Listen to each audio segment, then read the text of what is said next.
call this January 9th, 2023 meeting of the Parks and Rec Advisory Board to order. Can we please start the roll call? Aaron Angel. Here.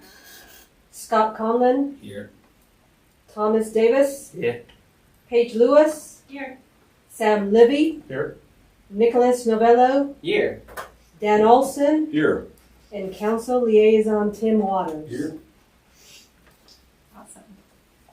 Well, our first order of business is to welcome our new members. So Tom and Sam, it'd be great if you could just briefly introduce yourself. Yeah. And tell us a little bit about your interest in this board. Yeah, absolutely. I'll be honest, joining the board, I'm much more interested in just getting behind something that's already actively working before showing up with any sort of dumb ideas of my own. Yeah, and so I've been in Longmont now for about 3.5 years, coming up on 4. I've got 3 little kids, so Parks and Rec is intertwined with my life indefinitely. And so, yeah, I'm just really excited to be here. Thank you for including me. Cool. Nice to meet you guys. Sam Libby, I've been here for a couple of years in Longmont, 2.5 years, and 7 in Boulder. Live just up the hill in Old Town. I'm really excited to be able to contribute and hear about all the things you guys are sharing here. I'm interested for a couple of reasons. Like Tom, I have little kids, so that my life is intertwined indefinitely with parks. I like that phrasing. I also serve on the Boulder County Planning Commission, and so I'm used to kind of their way of doing business. And this is a much more local to me since the county has no sway over Longmont. You know, this is a little more close to home for me, and really interested in what we can do to provide good feedback. Look forward to it. The what Boulder County Commission? The Boulder County Planning Commission. Planning, thank you. So I think it'd be good if we could each just maybe quickly introduce ourselves. Nick, if you want to start, just who you are and how long you've been on the board and Sure. And why? Yeah. I'm Nick. I've been on the board. This will be year 3, right? Wow, that flew by. Holy cow. I am on this board because I, like many of you, love Longmont, and I love our Parks and Recreation system amongst other services that our city provides. And I want to do my part to contribute towards it. And I want to build the future of our community. So that's me. Great. Erin? I'm Erin Angel, and I am pretty new to the board. I just joined this year, and I joined the board to kind of represent a lot of the people I work with, which are people of color and some marginalized people, and also to represent some of the things that don't have a voice, like the animals and the plants and things like that. Great. Scott? Scott Conlon. I live in Old Town as well. Been in Longmont forever. I guess I'm on a board of Bicycle Longmont, do a bunch of events in Longmont, so that's kind of what draws me to the board. I guess I've been here at the same time as Nick, so this is year 3. It's crazy. Yeah, it's crazy. I guess 1 year was really virtual. Dan? I'm Dan Olson. I've been on this board. This is my last year, which means year 6, because you only get 2 3-year terms. Is that right? Yeah. This is my last year. And I joined because I'm, like you, I had little kids. Now they're grown and gone, but we're heavy park and rec and pool and everything users. You look around and you'll see me. And so, like you guys, I wanted to give back. I tried to get on this board 25 years ago, and they said, no thanks. So I showed up again. So it's been great. Awesome. And I'm Paige Lewis. This is starting my 2nd year of my 2nd term. And I was chair last year and this year, so 2 years. I've lived in Longmont since 2011, so it's been a while now. And just everything about this board really resonates with both my personal and professional interests. I work in the conservation field, and I'm also really committed to the importance of recreation and open spaces, both for people and for wildlife and nature. So it's really great to be part of this board, and I really enjoy being able to be part of this aspect of our community. So great, welcome. Thanks for that. Yeah. Do you want to introduce Scott? Tim? Tim Waters, I'm the liaison to City Council. each board or commission has a council member that liaisons to that board or commission. This is my second term or opportunity to liaison to this board.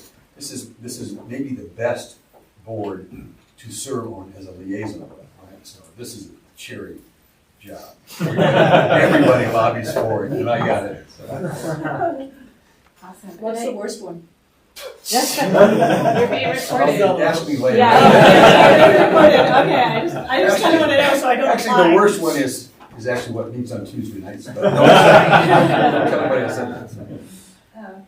I'm Danielle Cassidy. I'm a Natural Resource Project Manager in Parks and Natural Resources. And David Bell, Director of Parks and Natural Resources. Jeff Friesner, I'm Director of Recreation, Libraries, and Museums. Is that official now? Yes. Congratulations! That's awesome. Good for all of us. What happened to Bob? I shortened the name. We wanted to get done tonight. It has been on one business card. Yeah. I'm Sue Island Avenue, I'm Recreation Program Supervisor. Great. Steve? Oh, I'm Steve Ransweller. I'm Senior Project Manager of Parks and Natural Resources. Great. Awesome. Thanks, everyone. Great to have everyone. And Happy New Year. I neglected to say that at the beginning. So next, we have the opportunity to elect a chair. And I will say, I'm happy to continue serving. I'm also happy to pass the gavel on to somebody else. So if there is someone who is really interested, excited in serving as chair, please let us know. We can do the nominations process. We'll also need a vice chair. But I think just covering it up, and I'd love to hear if there's someone else that is interested in serving. I'm interested in having you serve. I'll second that. You do such a great job that no one.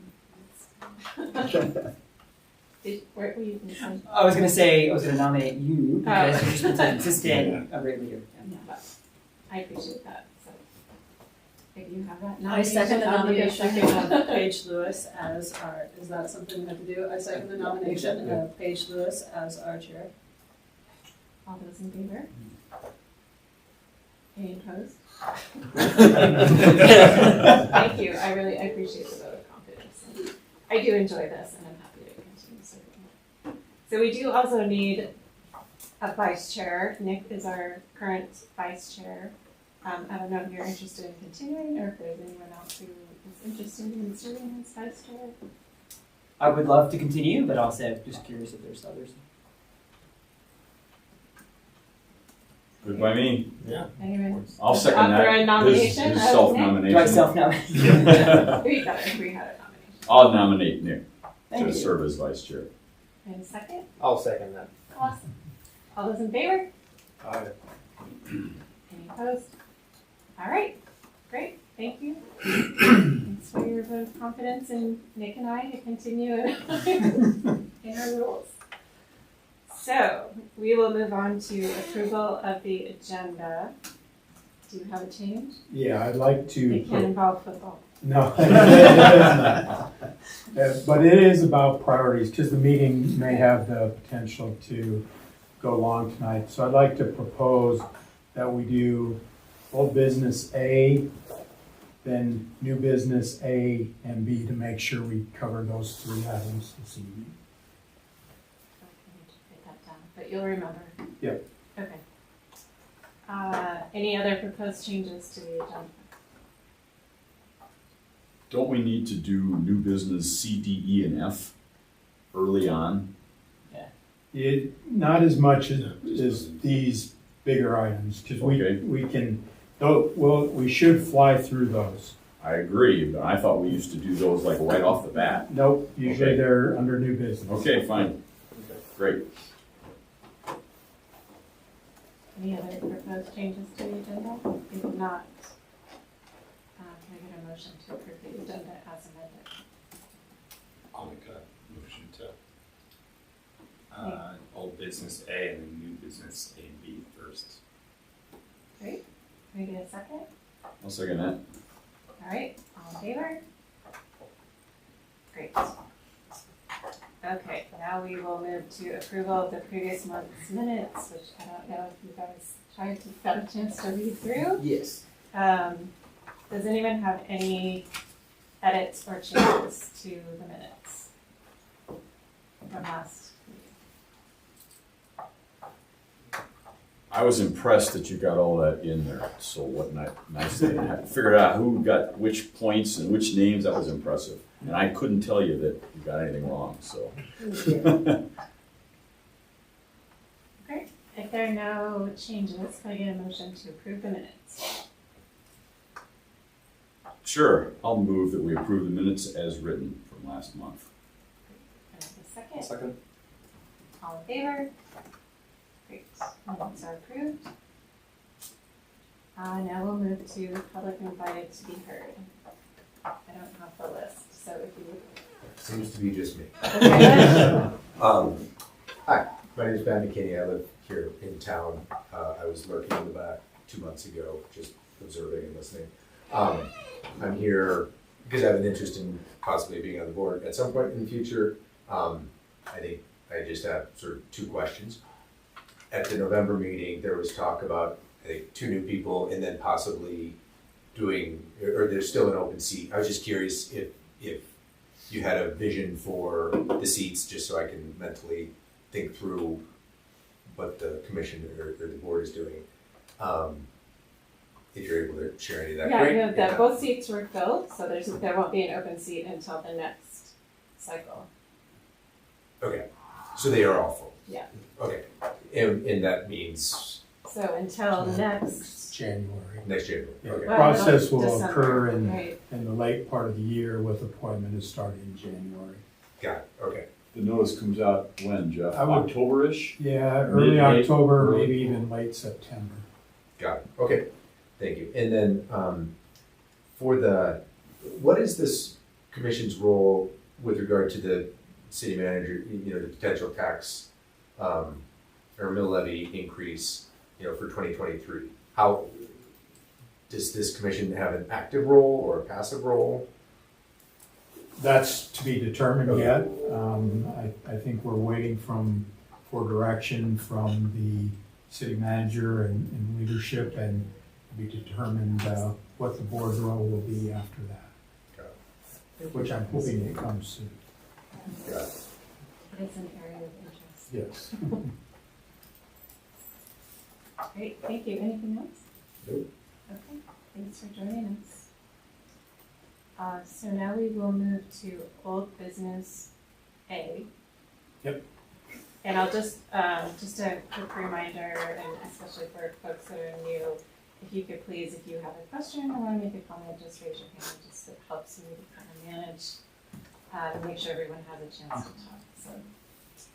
Do you guys want to do like a staff presentation first and then questions, or do you want us to just like talk throughout? It's pretty. We generally, so old business, this is kind of the format of our agenda, and we go through old business, which is follow-up from things that we've discussed previously, and usually it's, the staff will present an update or discussion item, and then we open kind of Q&A. Okay.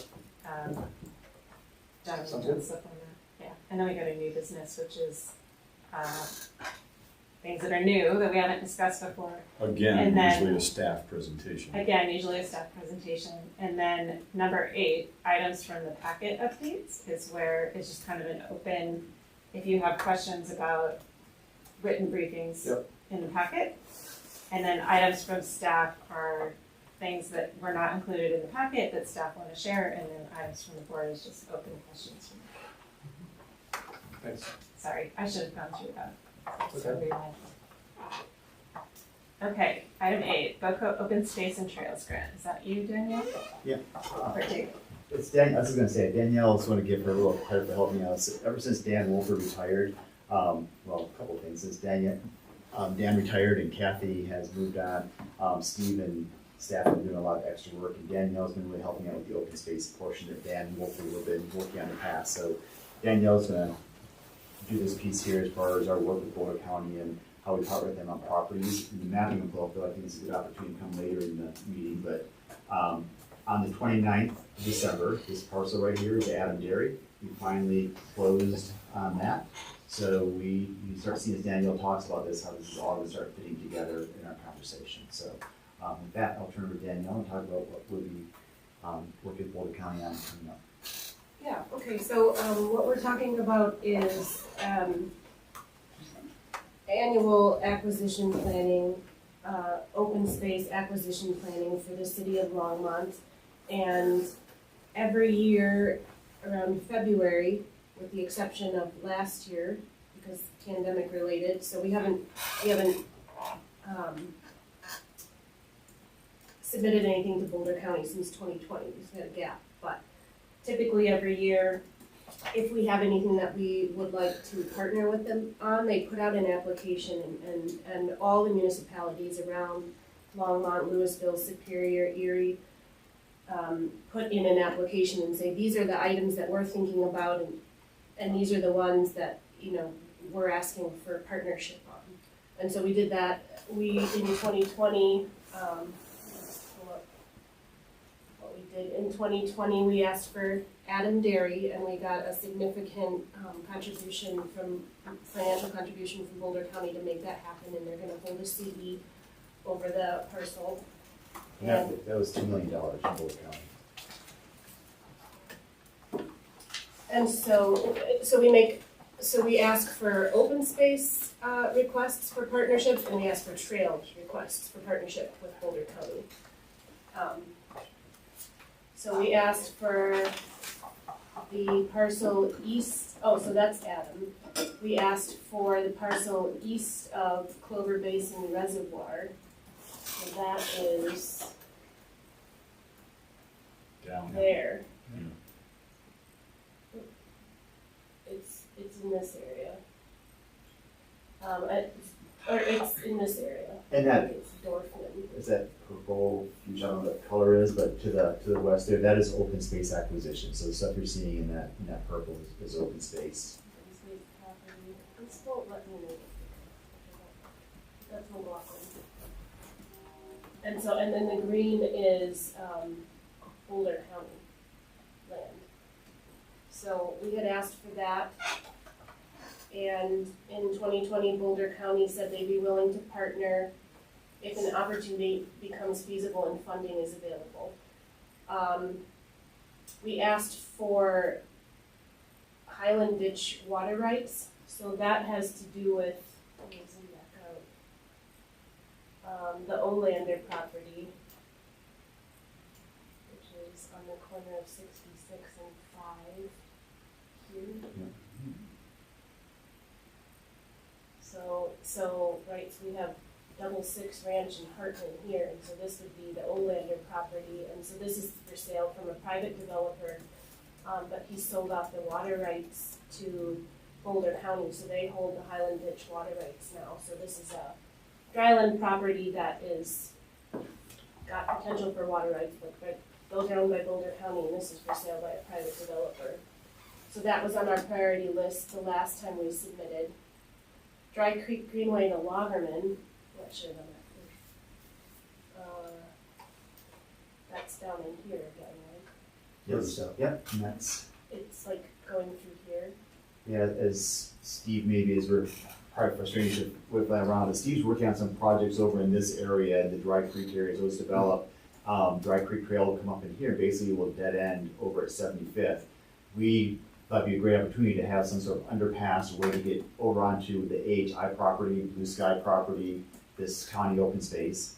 If we were able to especially acquire something here, again, be able to come up here and have an opportunity for more of a passive recreation, wildlife viewing, it's really kind of a low impact area that could tie all this together. So moving out to the west with our trail system, giving us opportunity to do the Blue Sky Trail, time to that, and get up to the Clover Basin as well. And then we asked for Loggerman to Clover Basin Reservoir.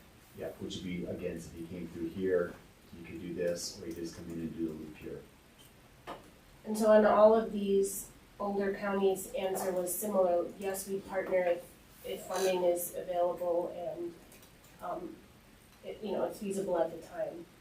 And so when we looked at all of these, I think I got them all. Oh, Rocky Mountain Greenway Trail Master Planning. So regional trail planning.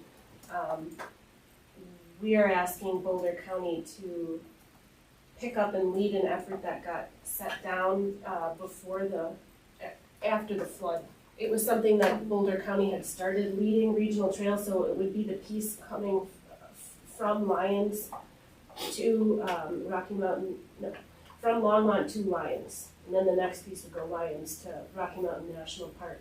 And so Boulder County, when the flood hit, had started listening sessions and was working with other partners in the area to work on this regional trail, Rocky Mountain Greenway Trail master planning. But then that got set aside and hasn't been picked up since the flood. So one of our requests at that time is, could you pick this up, could you lead this, and can we partner with you, finding grant dollars, and because of our, because it'll go past our Button Rock Preserve property. Not through it, but it will use the same access road likely, so, we would want to be part of that. So those were our requests at the time. And so when we sat down and started thinking about what would we want to request for this year, Olander, which we looked at,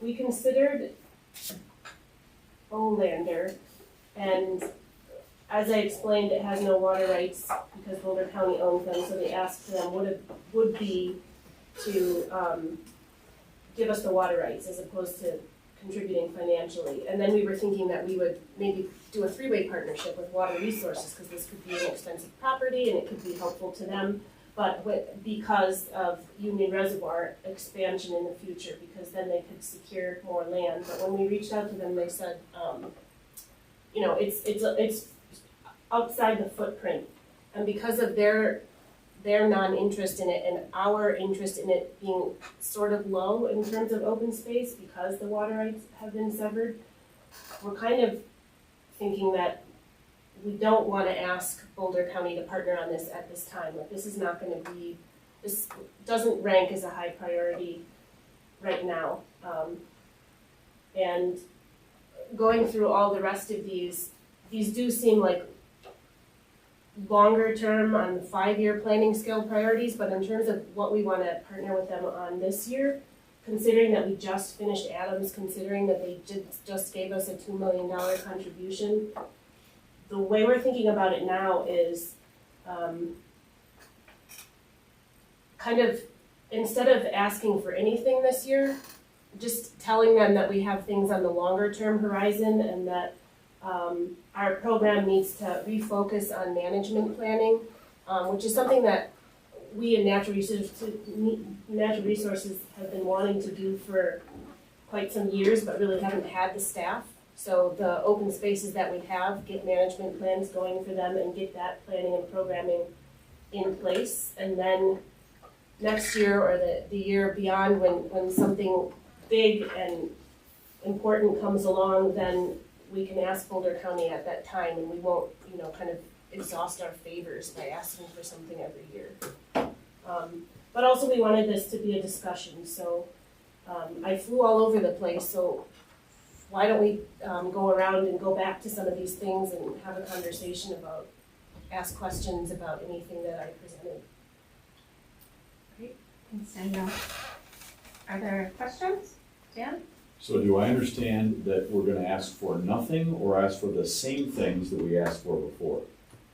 We are thinking of asking for nothing, because nothing on this list is going away, but nothing on this list is rising to the top of being a big ask. We really need a partnership right now, and because we just got done with Adam Dairy, kind of just nothing, waiting. And does the land or water rights, is that a different program or overseer than trails? So you mentioned that under Nelson Road or the under 75th, but there's also the under the airport to go by the railroad tracks to go up toward Westview Middle School. That's also with, and you haven't brought that up, but that's part of the trails ask or whatever. So I'm just wondering if these are we still continuing with the trails So I kinds of think things? Steve can talk a little bit too as far as going. Oh, right, I Airport Road didn't get North. to, I didn't talk about, phase 12. Yeah, maybe ask Stan. We haven't been asking for their financial support because we already have that project funded. We would like to, our conversation with them is that we want to time that project for when they're building their projects from Pella Crossing Okay. east to Airport Road. And we're all sort of in a holding pattern until they acquire this wreck property in 25? 5 or 6, I think. But anyway, so that, both those projects are somewhat on hold. So do we need to submit something, or that's a done deal? I mean, I'm just asking for you guys, you know, how do you make sure I's are dotted, T's crossed, that sort of thing? Yeah, that is not something we would need to submit for this ask. And I mean, I guess I'm talking about two things, because I want to talk about what our priorities are for City of Longmont in terms of acquisitions coming up. But specifically, what I was focusing on is what we would be asking Boulder County for on their application that's due, and that partnership. So it's almost two conversations. So that piece would fit outside of, you know, what we may put in an application. So not asking for anything for partnership with Boulder County is not to say that we're not going to continue to work on acquisitions. David's working on Longfellow this year, and we do have longer term things going on as well. I think maybe for your question as far as the open space and trails and water, it really is Boulder County Parks and Open Space really administers those dollars. Those really come in from a lot of the lottery dollars. A lot of places that gets divided up by communities, they each get their little piece. Boulder County really brings that in, and then they administer those dollars, and they work with the community to see where they can best leverage that. So if it's a greenway, that falls under our ballot language for our open space dollars. We can leverage that. If it's an open space property, or if it's water that can support those open space properties, we can use our dollars in partnership with Boulder County on that. So I think those longer greenway expansions are things we're really, you know, hoping to work with them on. And then some of these pieces that kind of tie those together, protecting water and some of those high value areas.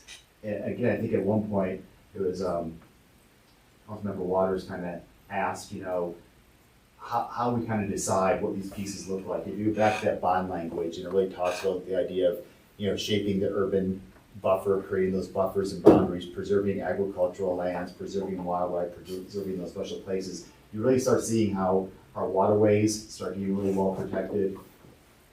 These agricultural lands, we've really kind of buffered to the east out there. So I think they really start forming what I think you've read that original ballot language on what we want those open space dollars to do.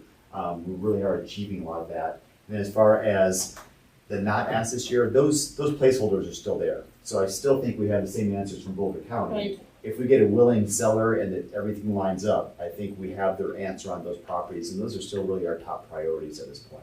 But you don't have to re-ask yourself. Well, I was going to say, we have a contact that we work with, Tina Nielsen at Boulder County for these applications, so I'm going to check with her before the deadline and make sure she doesn't want does she want placeholders? That Does she would want be to know my, what we're working on? exactly what my thought Kind was. of- You don't want it to just evaporate. Exactly. Oh, you Yeah. didn't mention, that kind of thing, Yes, right? yes, exactly. Yeah, if all some of those projects come to the bargain sale price, and we're like, yeah, we need to make this happen, we will definitely be saying that we want to reach out and make sure that that's Boulder County still aware of that. Are there certain kinds of projects that you think are best suited for partnership with Boulder County? I would say, having worked with Boulder County over the years, I think they, even though Adam Dairy was a big, a big partnership for them, they really like working with us over on that kind of western side to help create those buffers, working at Longmont to provide areas that, where it's not the county stepping in and saying, we want to prescribe how your community looks, but if there's opportunities there for doing some of that shaping on the western side, protecting any of those major waterways. St. Fern Creek is a great place to ask for them for help, because if you start looking up from the purple there all the way up between the state park, Longmont, Boulder County, and Lyons, we've done a great job protecting a lot of the St. Fern Creek. So I think if you look at places protecting the creek, it's a good ask. And again, I think that western side is probably always ones that compete very well. That brings me to my next point, which was, are we all set for Union Res? I see blank spaces around Union Reservoir, and it's going to expand, I understand it, someday. I mean, I see gray or whatever color that is, that's not, either in Boulder County or City of Longmont. Is that an ask we should be thinking about, or you have, or? I would say, we're set for now, and Water Resources agrees with that, but the caveat to that would be that we haven't done the trail alignment planning piece of it, since it was initially approved in the plan, so it could, if it changes, it shifts, there may be something that comes up in that process, but for now, nothing is rising to the top is really important, that we need to do right now. I mean, your Olander, I would say diagonally left below looks more interesting. Yes, right. exactly, I mean. Yeah.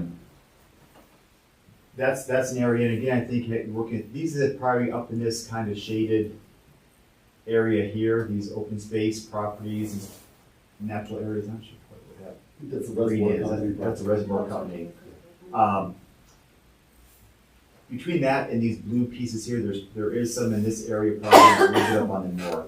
And those are coming down to a couple lots, and us again, we don't like to throw those out there because it's going to be a willing buyer and a willing seller kind of over time. But I think Kent Houston Water Resources feels like we're pretty close. If we had to expand right now, we can get to those levels of rise if we need to.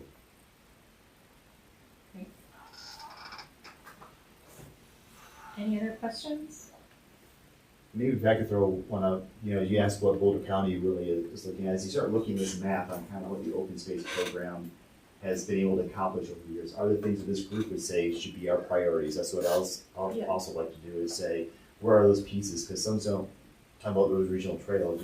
If you look at this going from Longmont to Lyons, there's probably a lot of property we want to buy out there, but partnering with Boulder County to make that happen is probably a great benefit for our community. I would like to see us protecting left hand as well. I mean, left hand looks sad and lonely and like it wants some love.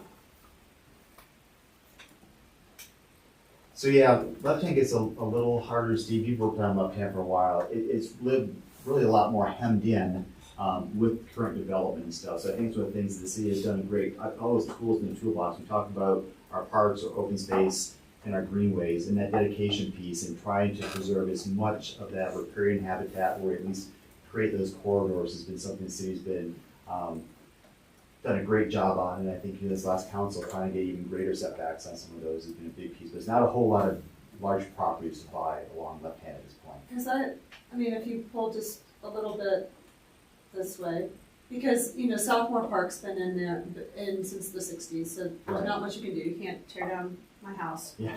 You're welcome to, that's fine. But as you go, we're by orders of magnitude right now just developing that. Like, it's huge. Like, 2 summers ago, the news was that the bears kept walking back and forth in there. And you're not going to see that because now they're large-scale housing, there's warehousing there, and there's all that. And that's just happening now. And right across where Olin is, that's all being developed. And you keep going down, and that all is important. It's also indigenously important. That's all protected by Boulder County, and it's all county open space land. Okay, does it all, as you get further, it does? All the way down to Highway 119. Okay. They have control over.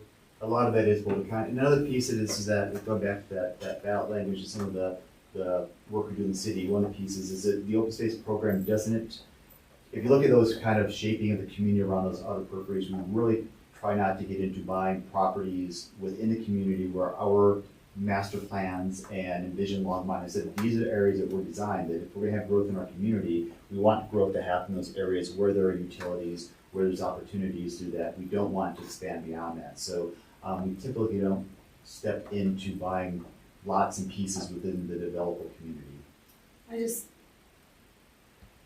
Just because there's utilities there doesn't mean it shouldn't be protected. Yeah, Left Hand Creek's well protected, I think, upstream of Diagonal Highway. Diagonal? I'm sorry, what is it? I know. Thank you. Yeah, right there. It says patch, Poland Farms patch. Up to 95th and then downstream of Main Street, we had a project in land acquisitions before that area developed, and so we were able to better protect the creek before the Lowe's and all those houses and things arose. And you're right, Southmore Park was built, and a lot of the property vesting happened between Pike Road and 95th in the early 90s, late 80s. And so we sort of lost the opportunity to have a wider greenway than typical through there. Lessons learned, if they ever redeveloped, we would certainly be asking for more greater protections, but as David alluded to, it's hard to go in and buy up a bunch of houses to keep down just for preservation of an existing creek that most people would say is doing functioning pretty well. And the one thing I can say is that gray area just downstream of that is not city property, it's private property, but there's a drainage easement on it, which is why all that development to the north, the Pods Place and the assisted living homes and things, that is all set back from the creek, partly because of the setbacks that we have instituted since we've learned our lesson, and so that's the reason why those are much further away from the creek than some of the older development along the creek in that corridor. I was gonna say, I'm really interested in that, the little lake area that's north of the Loggerman Agricultural, I can't remember the name of it. Nelson. Yeah. And I would like to see, because there's huge wildlife habitat here, Yes. benefits in that area, Yeah. and I think there could be some, low impact recreation, and so definitely continuing to, I think, protect as much of that as possible would be of interest. Yeah. This doesn't really show up, but this piece here that kind of falls into this, private property. This is actually owned by the Clover Basin Reservoir Company, which I'm not quite sure. So this is owned by the Clover Basin Reservoir Company, which the city is about a 99.9% owner of. So we have the ability to utilize that property in a management way that kind of meets most of the city's needs.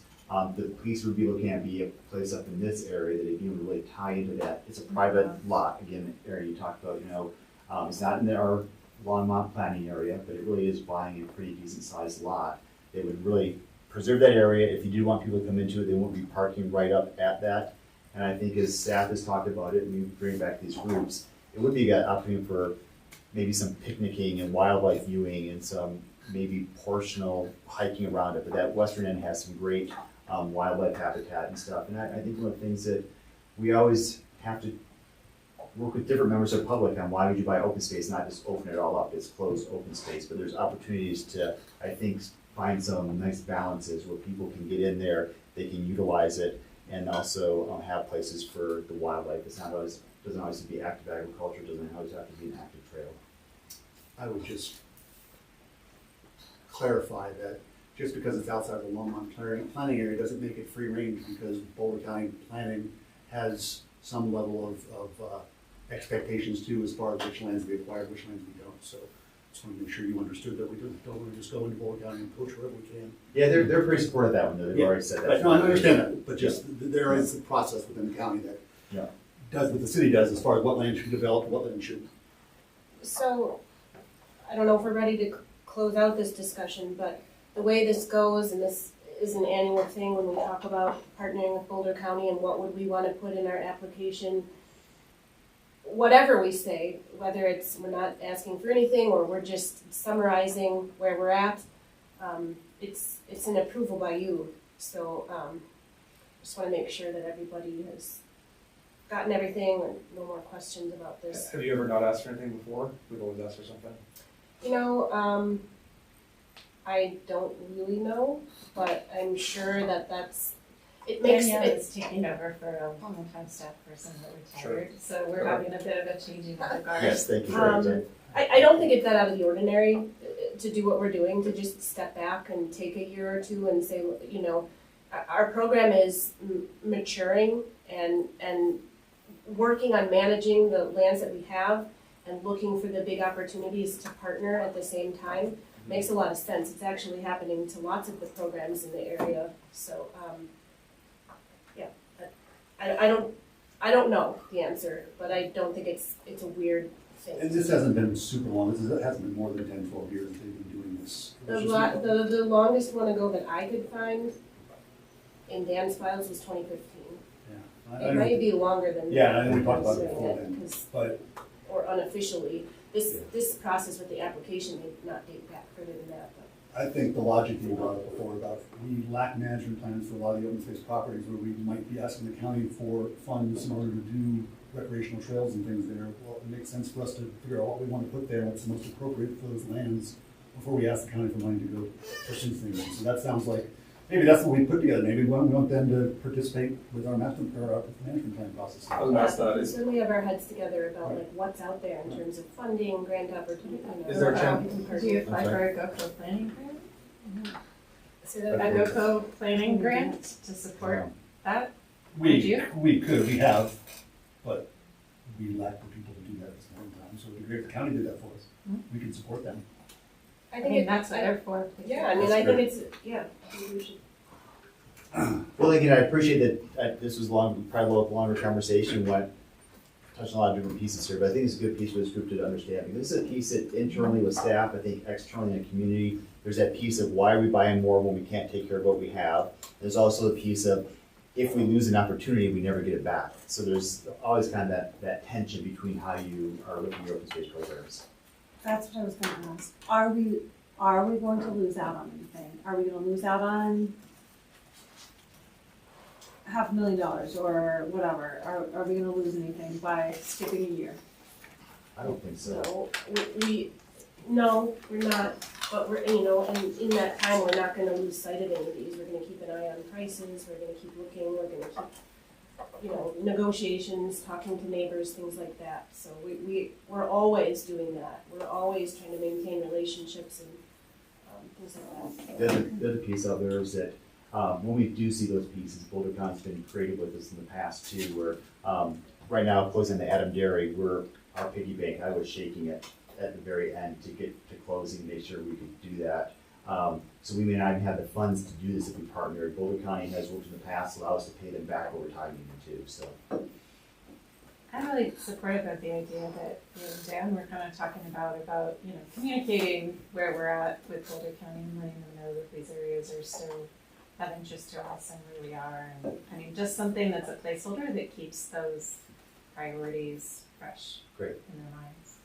We'll definitely So do that. maybe I'll send a summary for your approval after touching base with them and make sure we just get that into them by February 10th. And then I'll say, When's our next approved meeting? as of the date of this meeting. Yeah, I think our meeting's probably after that. So. Yeah.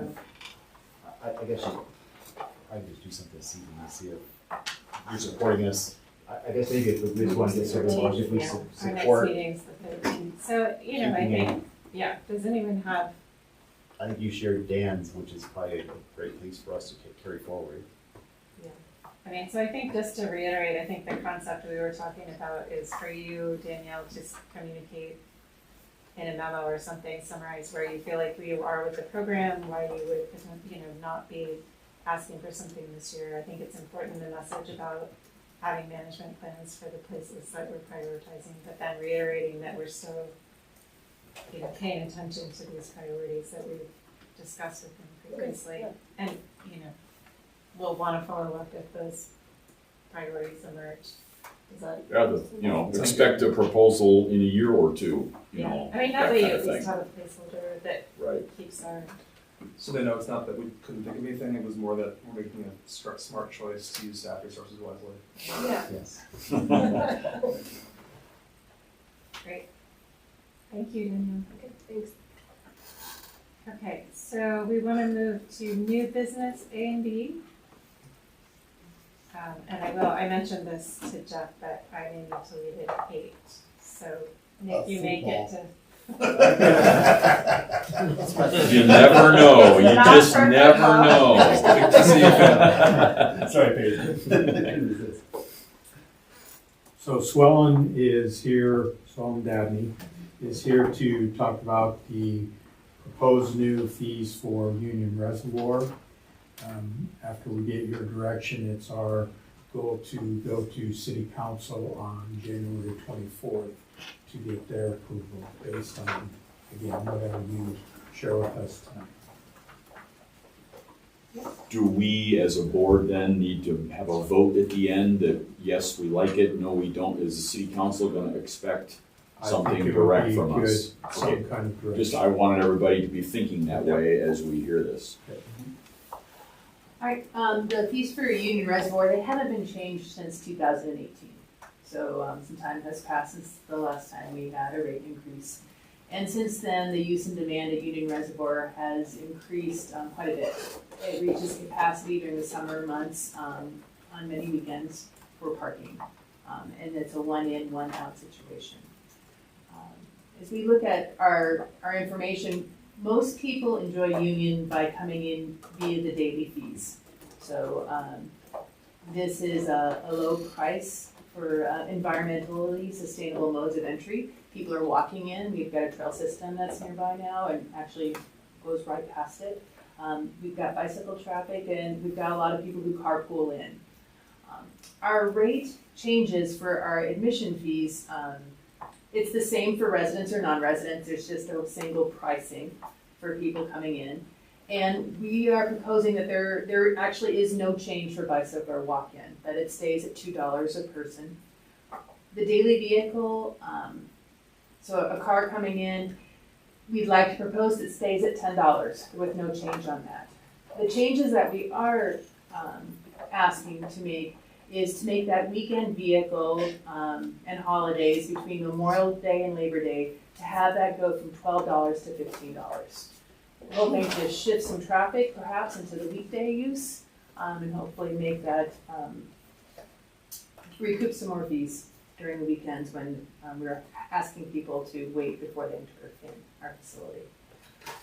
We'd like to make no change to daily watercraft like paddle boards, that would remain at $5, but we would increase trailered boats from $8 to $10. And then the open water swims, our contractor admittance would go from $8 a person to $10 a person. So this is some very nominal changes that we'd like to make that would make help out our operations. The other increase that we'd like to make are basically the passes. The pass holders account for a high volume of traffic.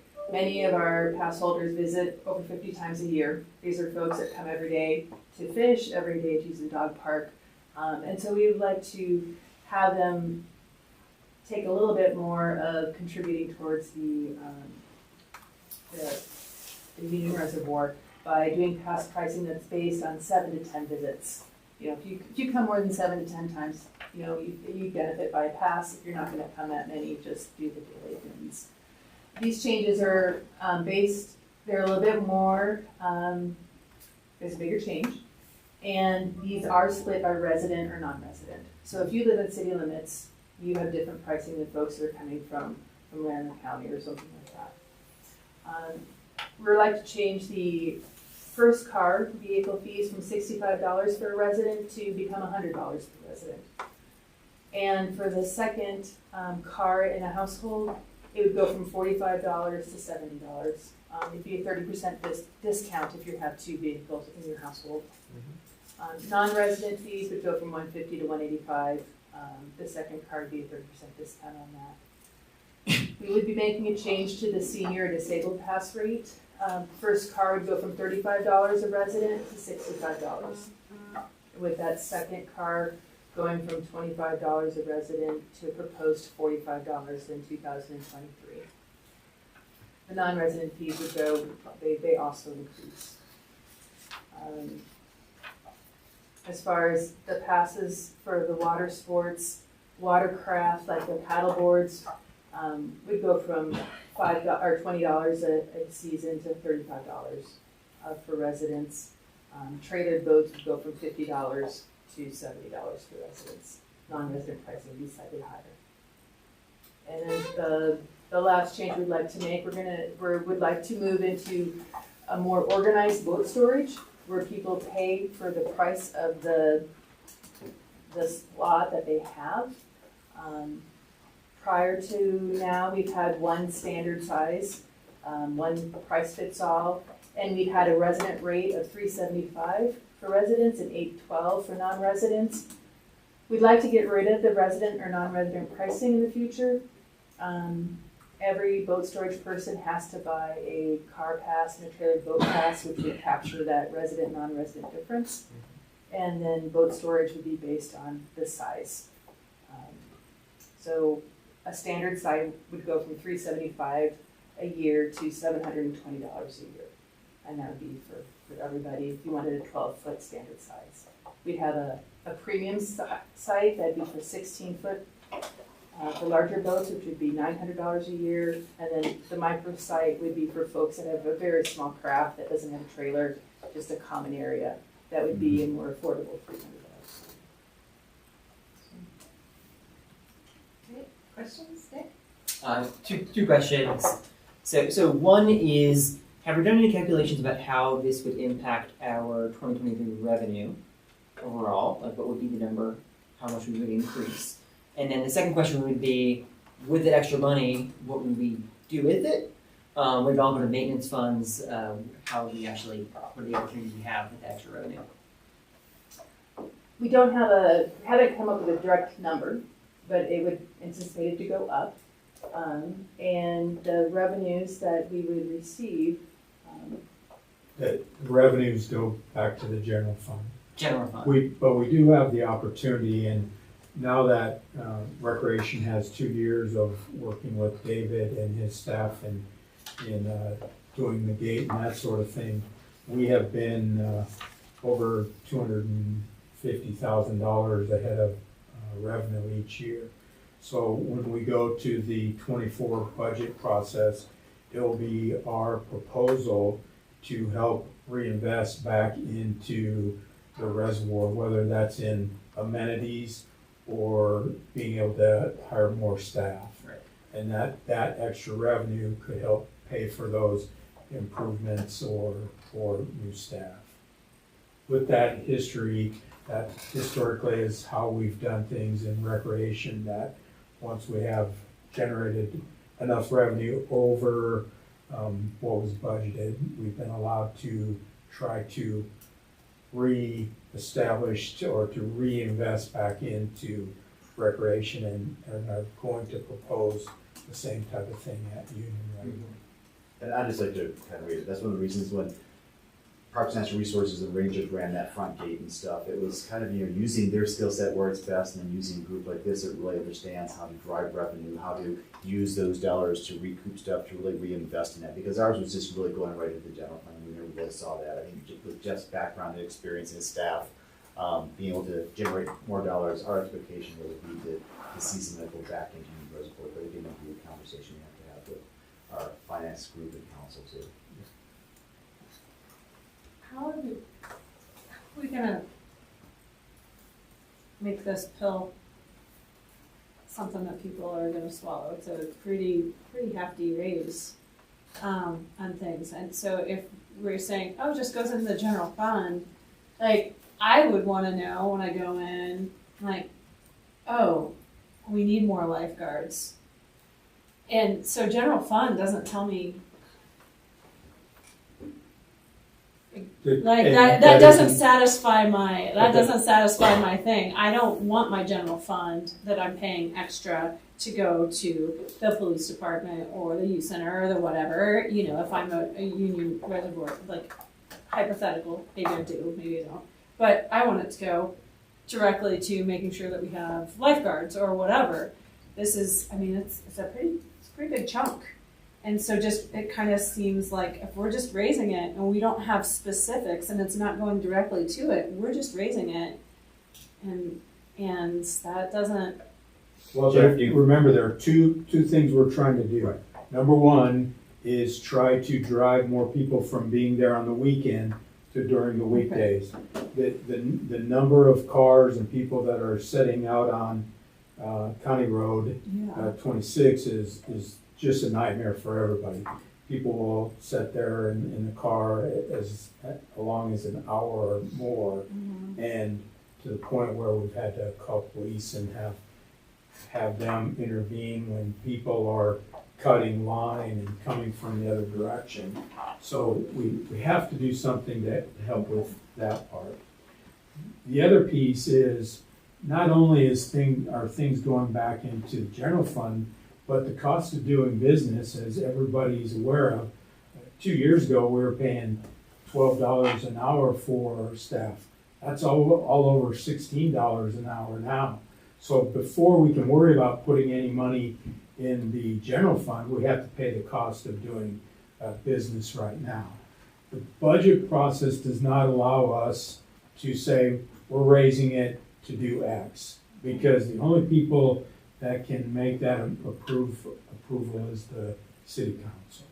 So we're trying to position ourselves in a way where it does allow us some possible flexibility to do more at the reservoir. The other part of it is that as we compare the costs of going to other locations, many of them have stopped going with get as many people in the car as possible to they're starting to look at charging per person. And by charging $10 or $15, it's still a very good bargain for people to come in as compared to paying, $5 a person or whatever. And then the bigger costs for the passes is really trying to make it more equitable, where the individuals that have the opportunity to go there often need to be paying for more of their fair share. They're really getting a rock bottom deal right now, and that really isn't fair to the daily pass holders or some of the other users. So we're trying to balance that out so that they're paying more for their share of the use. Long answer, sorry. Yeah. No, I still don't think that's a long answer. How is this going to the public? Because I can see that I'll be hearing people say, Union Reservoir is too expensive now! And it is for some people. And also, segue on there, do we have a way for people of low income to get into Union Reservoir sometimes? Yes. I think with the pieces. Recreation, sorry. Oh, no, go ahead. Recreation does have a scholarship program that we have not had in place for 3 years because of COVID. And Recreation was doing so poorly in the amount of revenue that we were generating. We feel like things are starting to turn and that it's time to reinstate that scholarship. So yes, they will be able to do that. So I just stopped you. Sorry, I was going to just respond on Jeff real quick. Usually Jeff and I try to make sure our answers are in alignment here, but I hope one of the things that is we see Jeff generating more revenue and he's asking to bring more dollars back to Union Reservoir. I would hope that goes in some sort of format of we're asking this because we want the restrooms redone, we're asking for this because we want more staff. So at least you should be, as we're making the ask, I'm hoping there's some sort of. Yes, that is a different way of saying yes, but yes, we do that. So hopefully be able to, and the other piece I want to kind of go back to that equity and sustainability, that they're not raising the prices on the walk-in and bike-in. So if you're able to bike in or walk in, we're trying to encourage that people that you don't get in the car, you don't have to do that. And if you do, like Jeff said, probably again, the most affordable way is have a bunch of people in the car, reduce your carbon footprint, and get in there as cheap as possible. So those would be some things I would say kind of help offset that. The last piece was on the boat storage. It gets kind of high. People just recognize that's the cheapest price you can pay to store a boat. We have boats over there only going to water because it's just the cheapest spot you can park anything. So I think the people in that situation, it just kind of brings it up to parity with kind of getting close to even just boat storage. So Sam, and then Scott, and then Yeah, real quick. I think my feedback is similar, just that when it's presented to council and then eventually it's covered in the Times call, to be clear about the why, not just that it's being raised, right? Yeah. And that order, just switching the order of how it's talked about is all it is. I wanted to ask about the boat storage. I assume that sells out every year, is that right? Or does it? It is. Okay, so that makes sense, I think, to me, to look at a way to raise that, especially if other things are similarly priced, or more expensive elsewhere. I was gonna ask if there's any cap on annual pass sales. Or there's no cap on that? There's not a cap on annual pass sales. Okay. Um, No questions. And there was a slight misprint, or there's a misrepresentation in your handout for the annual daily vehicle. I gave you the attendance number, not the number of vehicles.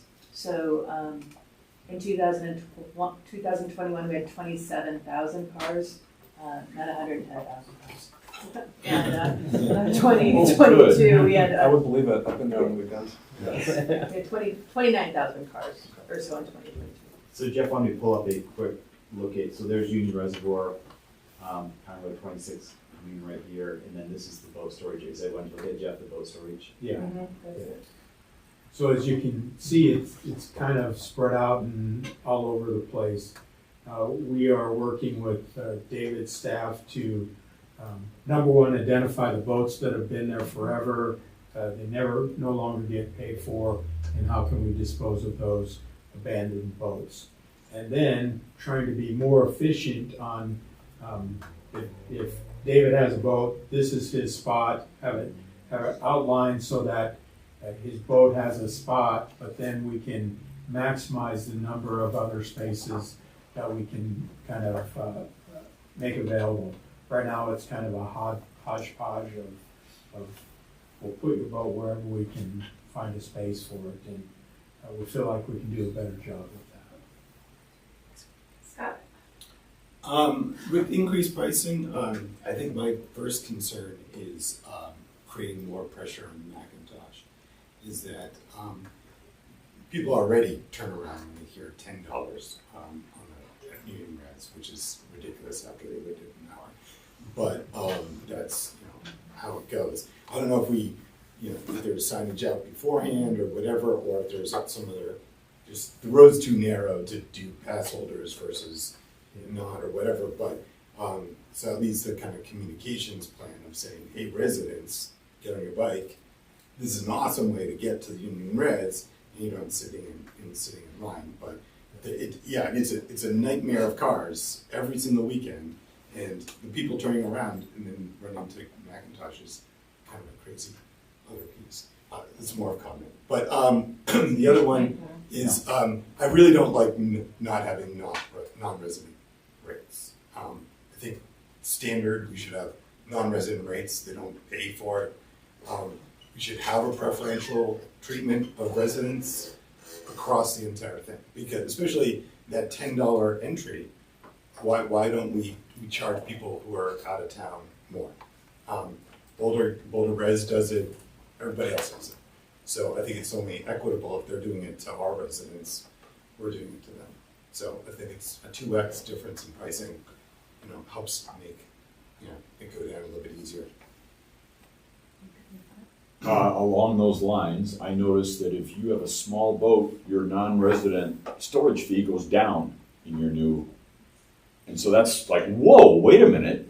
I mean, that's not what, and then you didn't mention what last year's daily fee was for non-residents, only that they're now going to be the same. Have they always been the same?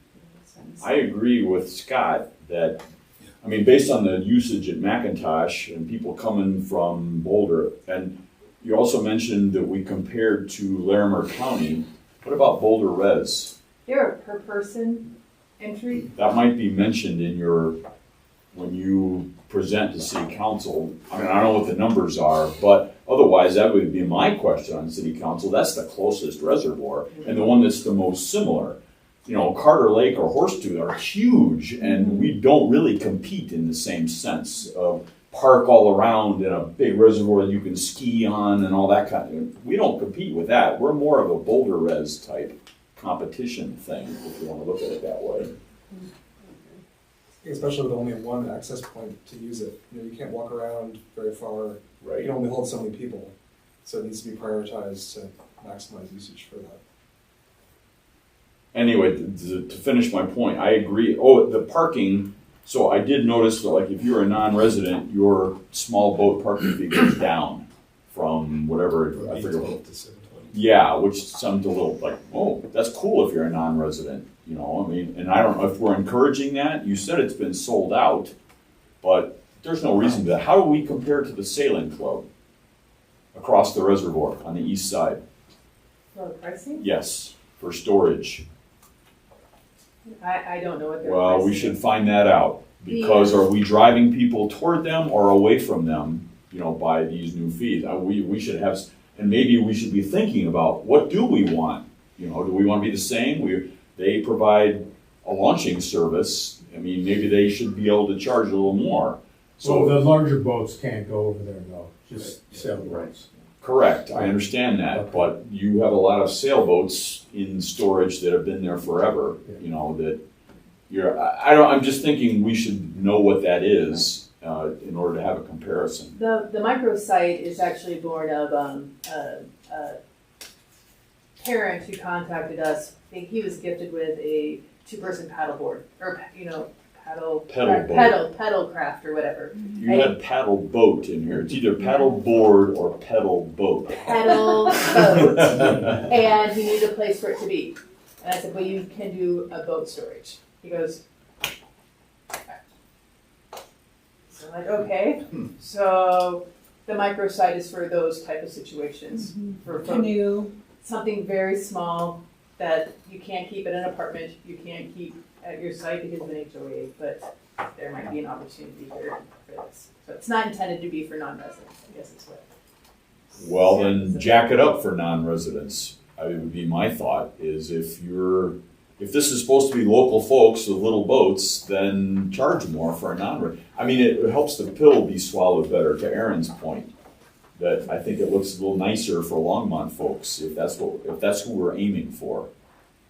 And whether you can lower the Longmont price, that's, you guys can figure out better numbers wise. But it seems silly to make it more attractive for out-of-towners if we're busy. I think we have to find a good judicious writer for City Line on this fee increase. So, just, I don't know where you guys are at in terms of, I'm hearing some concerns from the board, so I don't know in terms of timing, but, I would also echo the concern about sort of the resident, non-resident balance. I do think that's important. And I also think, I never used a union, but my first question was, there must have done some analysis of why they need more funding, and, this is why. So I do think that why, even if it is about, changing use patterns and, increasing opportunities to local residents versus non-residents, or whatever the why is, I think that needs to be clear as part of this in order to make it more palatable for the community. And I don't, maybe for another time we get tired, I don't totally understand that the city doesn't have any kind of program where the revenues that you raise can be dedicated to that facility. Enterprise It just fund. automatically goes, you would have to be an enterprise. We don't want to do that. Okay. I just want to add a counterpoint to the discussion about having higher fees for walk-ins for non-residents. My thinking here is that, okay, how do you actually check for that? Now you have to have the front guard person check? How would that work? You do it the same way you do it at Martin Street's trash and recycle, right? You show your utility bill. Utility bill or an ID, so now you have a backlog of people that have to have their ID or utility bill at the front guard, and there has to be an additional check. Wouldn't that make the line longer and slower? You can just pay it on resident. They'll have it. What? You just have to sign up before you get there. Counterpoint, Jeff, just putting it out there, because it might slow things down, it might actually have unintended consequences. Tom, did you have a question? Yeah, just something pretty straightforward, a little bit less nuanced than all these questions. Do these raises serve enough to put you guys in a strong position to start asking for more help from this general fund and all of that? Or does this turn into a more yearly situation where we need to continue to raise funds? Just seeing as we haven't done it since 2018. So it does position us better. Whether the timing of this is the right one, I am a little concerned about, and David and I have talked a little bit about that. But at some point in time, we will have to raise fees because our costs of doing business are going. But that's a good point. Do you expect to do this again next year? Yes. No. Yeah, I like that point. Is it enough to at least kind of hold off for another 4 years. 4 year pattern or something like that. And or if it wasn't for some reason, whether or not we needed to reevaluate after reviewing small numbers to see where those sweet spots were, to put you guys in the best position to then give Union the best chance for this upgrade and make everything go as smooth as possible. So just in terms of, do you want to revamp this at all and then bring it back to the board based on these questions, or what are you thinking? I think that would be a good idea. Are there any other final comments before Steve and then come back? I just wanted to remind the board of, there is future improvements to the Union. This is somewhat of a temporary thing. We would like to initiate the master plan improvements, which will change everything about what you're seeing here now. And we have to put about $16, $17 million in the Union in order to do that. And so the fee structure will likely look a lot different after, good or bad. I'm not sure what that'll look like. We'll have to have a consultant help us with that. But the fee structure will likely look a lot different after we institute that project. So this is somewhat short term. That is one of the projects that's been mentioned in the cultural and library recreation, culture. So. My other ask would just, I think, bringing it back to us, I guess, is to try to have an estimate about what this actually would raise. Like, I can't tell from the numbers if it's $50,000 or $500,000. If we just use last year's usage numbers and give a rough calculation of what the increase amounts to, that would help. I think with magnitude. Yeah. So Union Sailing's number for sunfish, sailfish, lasers are $325. So that's more comparable to the existing price structure than the $720 price or something like that, because they wouldn't meet the macro standard.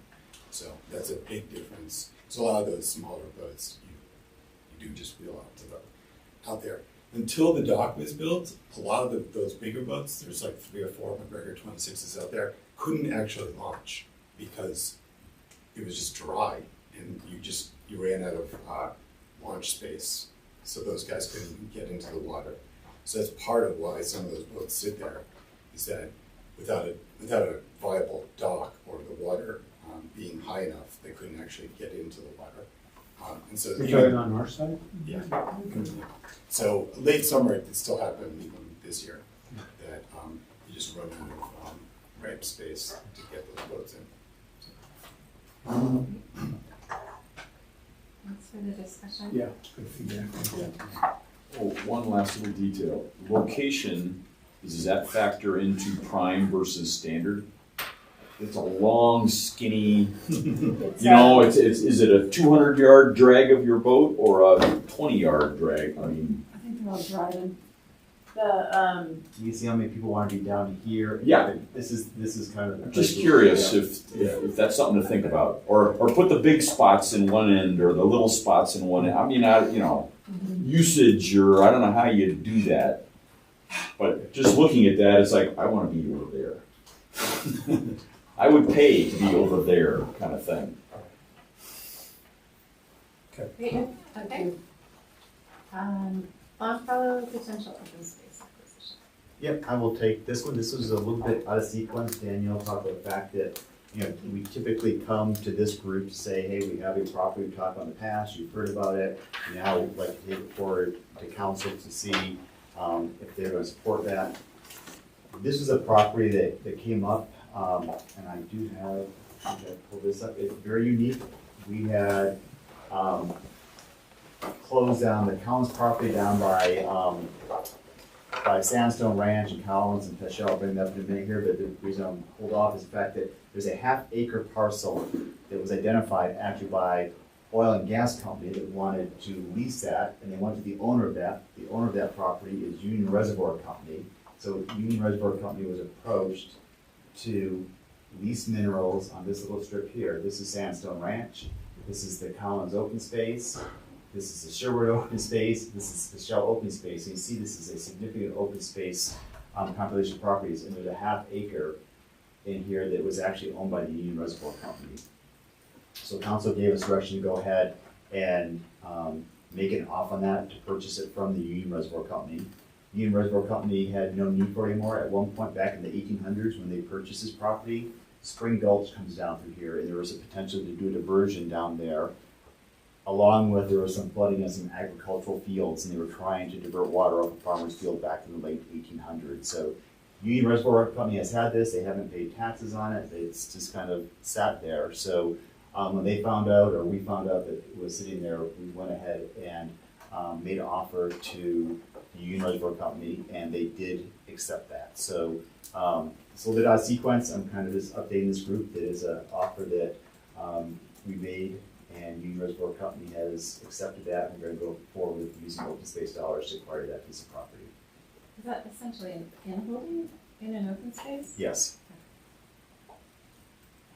What's the going rate for a half acre?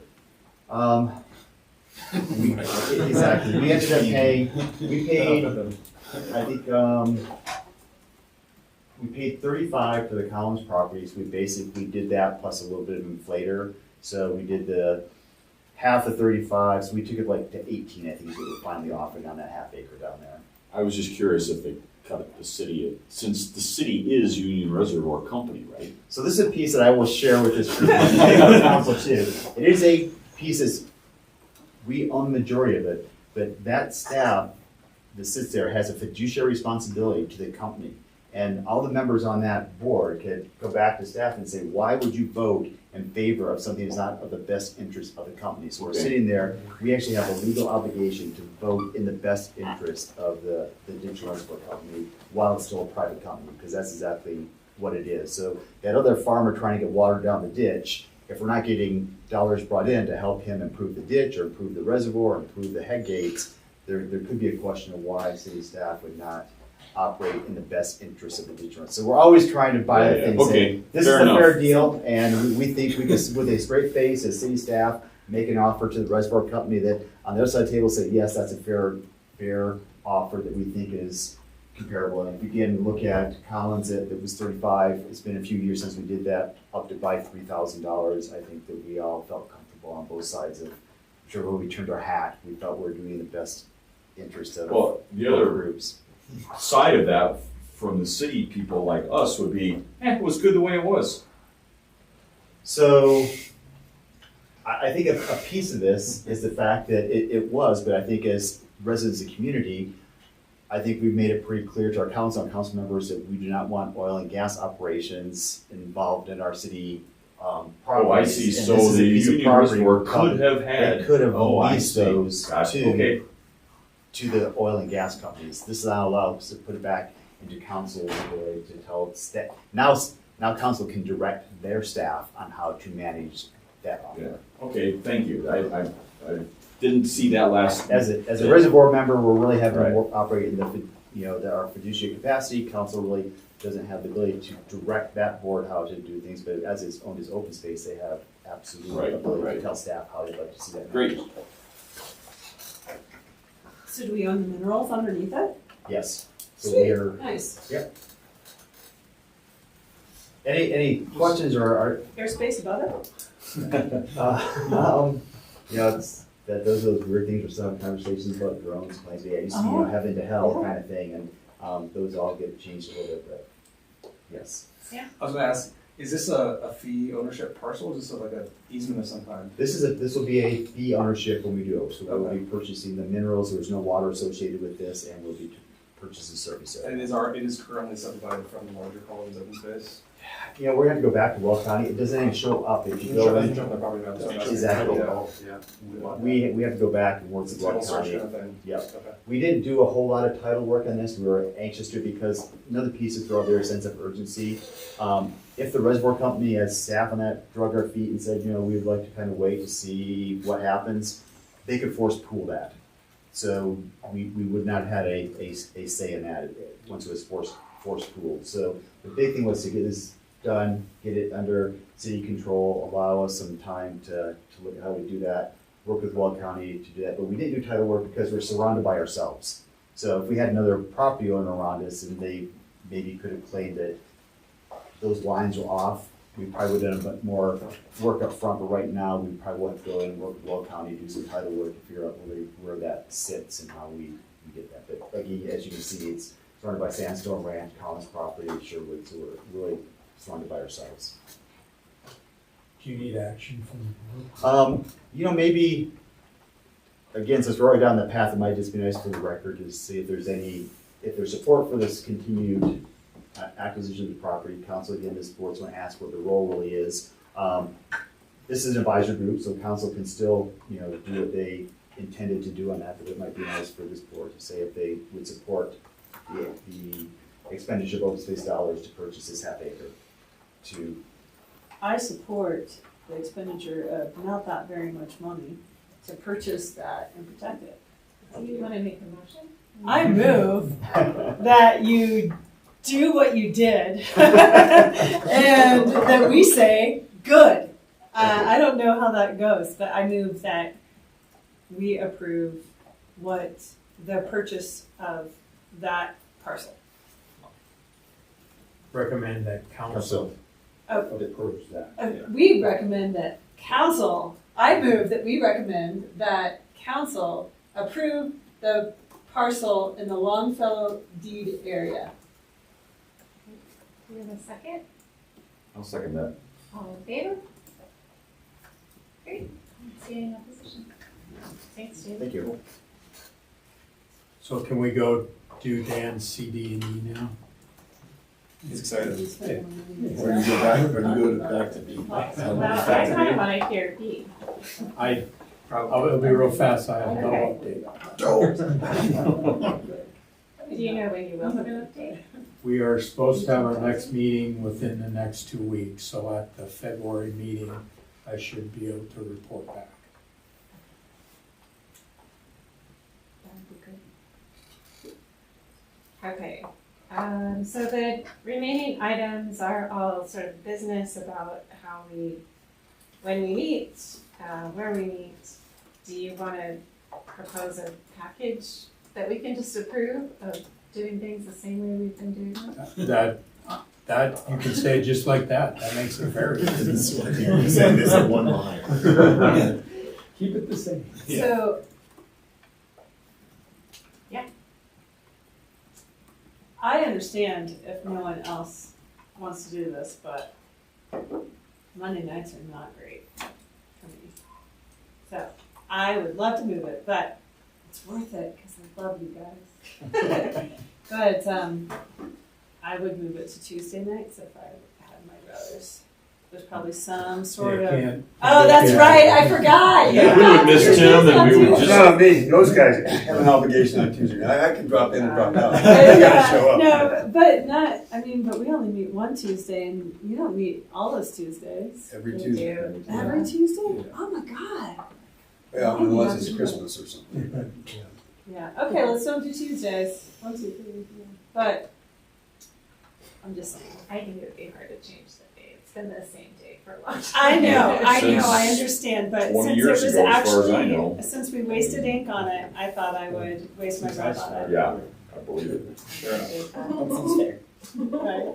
So I would propose that we continue the same meeting day and time, which is Monday at 6:30, and that we continue to meet at this location, and that we continue to post the agendas where they are currently being posted. Does anyone have any concerns with that? No, I was going to second it. Well, then I'll say, I move that we continue the meeting day and time, meeting location and agenda. And Scott seconds. All those in favor? I was Does it still pass if I Used to oppose? start, Jeff. It does. 6. Okay, well, good. Then I Seven. can actually be honest and just oppose. All right, years ago. you're dissolving into, Yeah. okay. We voted in favor. Anyone opposed? Aaron's opposed. Thank you. The motion passes. I mean, that's. Okay. Okay, so, the remaining item under new business is the crab agenda calendar, so hopefully you've got a chance to look through that in the packet. This is somewhat similar to topics and kind of the mix of topics we've had in the past. Continuing to keep if you recall, the sort of new rec center and therefore, the potential ballot initiative that would create a new rec center has been a priority issue for us. And so that continues to be on here as a regular recurring item. You'll also see the master planning, which is the Parks and Recreation Master Plan update process, which is impending. So that would obviously will be an important item for us as well. There's kind of the regular review of potential capital improvement projects, as well as hopefully planning a field trip. Maybe we'll revisit the idea of a retreat or work session this year. We didn't end up doing that last year, but I'm still interested in it. Yeah, so are there any topics you would not like to see on here, or anything you feel is missing? Yeah, I'm still just trying to figure out what we do. And so there's a couple things that I'm interested in us looking at, and I wanna know if I can just put them on the agenda or if I need to put them on this. And one of them is attracting and retaining BIPOC people to the board. And if we can schedule a discussion on that. And another one is how this community park, nature area, and neighborhood park, how that looks, how it got there, and what we can do to change it, if we can do it right. So when I asked about, like, can we put a nature, can we have a nature area there? Like, no, that's gotta be a natural area. Can we have a play area in this nature area? Nope, that's gotta be a neighborhood park. I am enthusiastic about us changing our definitions of our parks to reflect Boulder's definitions of their parks. Is that part of the master plan? Yeah, I was just gonna say, is that the March? So, the only master plan that's active right now is the recreation master plan. The master parks, trails, and open space master plan updated on hold for several years. I'd encourage you to read the existing park recreation and trails master plan in 2013, which is an update from one that was from 2003 or 4, that identifies the different park types that we have based our park system around. I would also say, and we'd have to, I guess, we'd have to talk about this as staff, but I'm not sure. I don't think the board is the decision maker on what our park system looks like. I think you can provide advice to staff and advice to council, and council will be directed to make those changes. Just so you're aware. Yeah. I mean, I'm aware that we don't have very much power, but we can. I'd encourage you to look at that. Piece, I think it's... And then I would just also say, I gave a presentation to a Rotary at Dr. Waters' request. Invitation. Voluntold. No, I wasn't voluntold. I was voluntold by him. That's between you two fellas. Just last week to Rotary, and it really talked about our park system, and I'd be happy to share that with the board. That's an easy share if you'd be interested. That sounds good. And it just talks about what our different park types are for. It also helped the Rotary and the public understand our open citizen system and what that's about. So David took that part of the presentation. And I can even give that presentation here if we want to do that. It wouldn't take that long if you want to do that. But however you'd like to do that, I'm happy to have that conversation. But just those are my initial thoughts on what you're saying. And then, I'm sorry. and then how we can maybe stretch and expand those definitions, because I look at how our board, sometimes I'll vote on things, I'm like, I think this is probably a good idea. Yeah, sure. Yeah. And then that gets recommended to council, and council says, oh, they thought that was a good idea. Yeah, sure. But then maybe somebody with some thought or some expertise comes along 6 years later and says, you know what, maybe this could be better.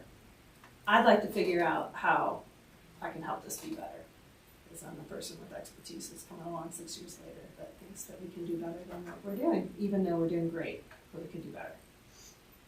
Great, well, I will just say, I mean, now is a good time to talk about agenda topics, but also if any members have agenda topics that come up throughout the year that you would like us to consider building into an agenda, just let me or David and Jeff know, because we meet monthly in advance to kind of plan out the next agenda So and you the two future know, agendas. her point, yeah, they plan the agenda for each month, so if you have something, Yep. let Paige know, and, it shows up. But so are there any other, so I've noted errands, and I think we can work those in based on the other topics too. Yeah. I assumed you talked to Jeff, Ben, whatever, but I'm surprised that recreation programming aquatics isn't till June.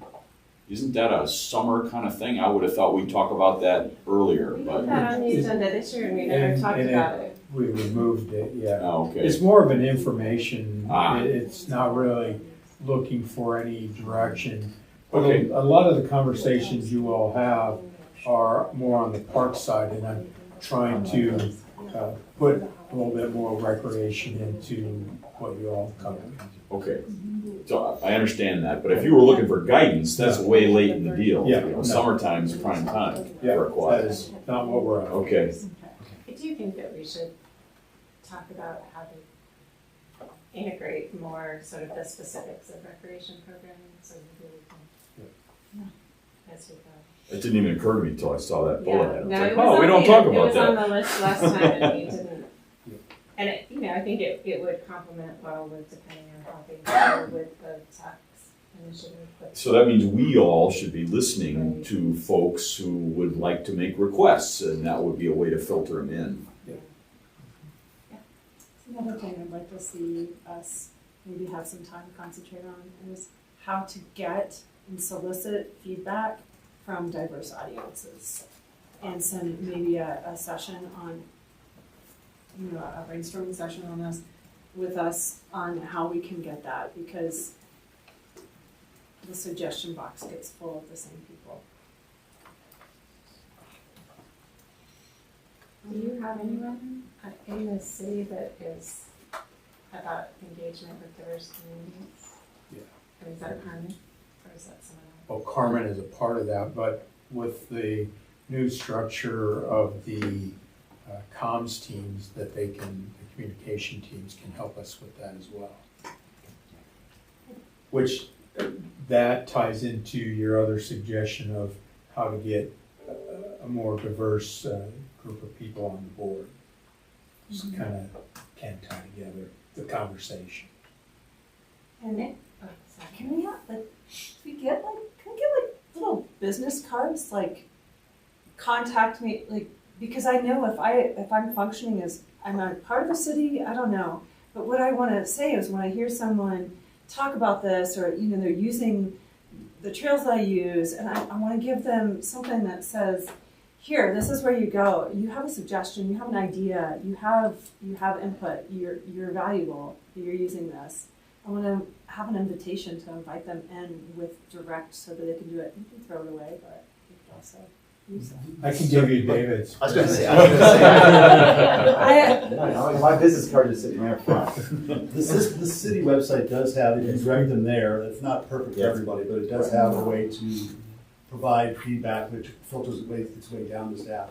Yeah, but saying to a 12-year-old who's using the skate park, look it up on the website and contact where you can find and give your feedback on the janky thing over here on the skate park. No, I want to be able to hand that to the 12-year-old and say, contact me or My whatever. 12-year-old's better at using the than I am. I was Yeah. just in that. But that's who our 12-year-old's going to get it. Yeah, so I just would like to figure out, and so that would be in that conversation is how we can directly, because saying it's there isn't an invitation to people who have been othered.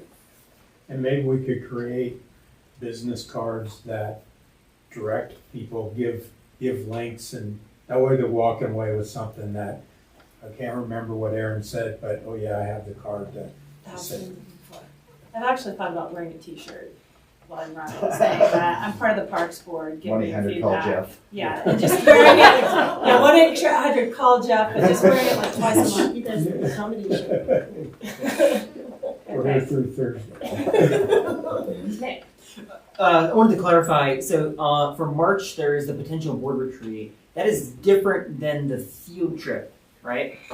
Okay. and that is just a topic for us to talk about whether if you, those of you who've been on the board before might recall, I'm still interested in us doing some kind of like work session, where we might be able to come together and have some of these conversations in like a less formal setting. Schedules are hard, I know, so that may not happen, but that particular thing would just be for us to talk about, do we want to do this, do we want to plan something, then Makes sense. I just want my call really is, in the past when we've done the field trip, it's taken the place of this meeting, right? So if we do that, then one of these, either July, August, whenever we do it, those agenda items have to get moved out months. And I will note that I do have on my calendar in a few months to ask about doing a float trip. For our field trip, because we discussed it at our last field trip, so just putting it out there. That was down the mighty St. Vrain, right? Yeah. Even better than the ski trip. Just better ask soon, because the flows are really from mid-May to late June. Okay, well, let me know. I'm putting my interest out Yep. there, so let me know if that's something we should plan. There's some abandoned boats at Union Reservoir. Okay, so I do actually have to leave early, so if we can end the meeting early, adjourn early, or I can hand it over to Nick if you want to continue to finish the remaining items. Any other staff items? I have many more things to discuss. Okay. Yeah, we You can do, continue. or I do? Oh, Okay, so I'm happy to hand it over to Nick. Is there anything formal I need to do? Okay. Check the bylaws. Yeah. All right. Your departure will be noted in the minutes. Yeah.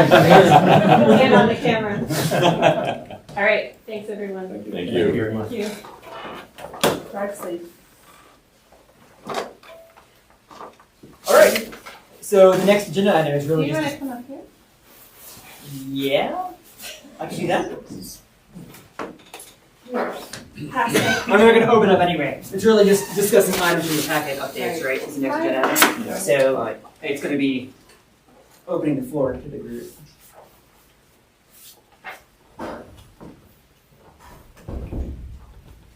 Does anybody have any items? Scott? Yeah, a question I think is probably for Steve. The city wayfinding sounded a little ominous. They've been sitting there for a while, trying to get things back from the contractor, and said there would be an update in December, and this is still the same thing. Yeah, we met with our consultant right before the holidays, and she turned over what she feels is the final package. We're still waiting for a couple of odds and ends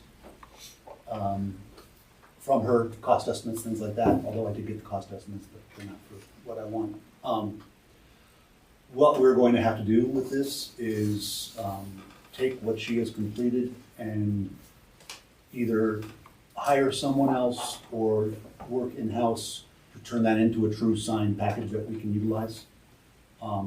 Separate from, because this was, if you understand, this was citywide wayfinding, citywide parks and trails, and also LDDA had a lot of money in that, and they're designing all the signs for downtown to update all of their signs. So there was a much larger scale project that we were a part of. What we got doesn't quite finish the work, so we need to flesh that out into something that our staff can be using and other people who do projects within our trail system are using. When that'll happen, first, second quarter. Okay. Still working. As far as implementing any sort of project for wayfinding throughout the city and things, we'll likely talk about that when we do CIP this year. We had some money before that paid for this work, but we don't have a plan in place right now. There were some efforts to do a park inventory or park sign inventory, which we got some work done by some foundation college students as interns, and I don't think they finished. They had some scheduling issues, and we had some issues on our side as well, not blaming them at all. It was great that they were to help with this, and I think Jim Crick was looking at reaching out to them for the spring semester of 2023 to see if there's some students that would want to do that for us. So that's the first step, is finding out what we have. And we have made several attempts at doing that, but it just hasn't worked out staffing wise over the past several years. We've had just a quick piece on that. Like Steve mentioned, the whole plan is going to take a while to get that in place, but we've had a lot of signs kind of waiting in limbo while this was out there. So we're just going to take what we have and make it work at this point. So some of those signs have just faded to the point you can't read them. Where Steve has had a project waiting, or engineers, we're just going to take what we have and start fabricating some of those sooner than later. Any other items in the packet? Dan? This is Danielle's here. I noticed you had a Button Rock update. Next month we get the real update. I've polled since our last meeting 7 different folks who all own dogs and say they will be up in arms if you ban dogs from Button Rock. So you need to make a careful presentation. Otherwise, I'm sure, based on their vociferous reply to me, they'll be at city council meeting yelling at them when you before they pass that. So you better get all the data or whatever. They're all complaining about, aren't there cows over there? And I mean, there's a lot of, if poop is the issue that we all have to scoop and stuff. So I'm just letting you know that we talked a month or 2 months ago, and the folks I talked to are not happy about that idea. They're not happy about leash law on the Sleepy Lion Trail, but they do it. So that's going to come up, I think. And I think you told me, that several folks on this. I was going to say, I held my tongue. Yeah, right, especially right now. Anyway, that's gonna come up. So just FYI. Should I keep going? Yeah. Okay. I noticed there were 2 things in this packet that I didn't know what the heck they were. Antelope Park and McLaughlin Open Space. I saw McLaughlin Open Space when we went to it, but they're not on the city website. It's right there. So it's when in the minutes there are things referenced that there's no way for us to understand what they are. Newbie was the same way. It's not on the list of defense properties.